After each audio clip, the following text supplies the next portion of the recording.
ಯಾಕಂದ್ರೆ ಮೇಲಿನ ಮಟ್ಟದವರು ಸರಿ ಹೋಗೋದಲ್ಲೇ ಹೊರತು ನಾವೇ ನೋಡೋಣ.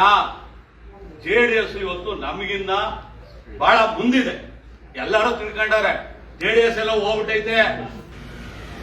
ಕಾರ್ಯಕರ್ತರು ಎಲ್ಲೆಲ್ಲಿ ಬೇಸರ ಆಗಿವ್ರು ಅಲ್ಲೆಲ್ಲಿ ಸೋತಿದ್ದೀರಾ, ಮುಖಂಡರು ಎಲ್ಲೆಲ್ಲಿ ಬೇಸರ ಆಗಿ ಅಲ್ಲಿ ಸೋತಿದ್ದೀರಾ ಅನ್ನೋದನ್ನ ಮನವರಿಕೆ ಮಾಡ್ಕೊಡ್ಬೇಕಣ್ಣ. ನೀವು ಟೈಮೇ ಇಲ್ಲ, ನೀವು ಕೊಡ್ತೀರಾ?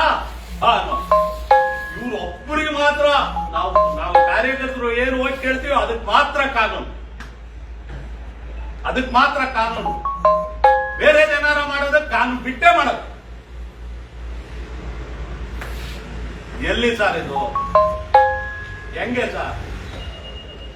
ಅವರು ರೇವಣ್ಣ ಹೇಳೋದು ಕರೆಕ್ಟ್ ಸರ್. 7 ನಾವು ಗೆಲ್ತೀವಿ ಅಂತ ಹೇಳ್ತಾನಲ್ಲ, ಅದು ಕರೆಕ್ಟ್. ಅವ್ರು ನೀವ್ ಎಲ್ಲಿ ಗೆಲ್ತೀರ? 7 ನಾವು ಗೆಲ್ತೀವಿ ಅಂತಾರಲ್ಲ ಕಾಂಗ್ರೆಸ್ನವ್ರ ಮುಂದೆ, ಅವ್ರು ಸತ್ಯ ಹೇಳ್ತಾರ.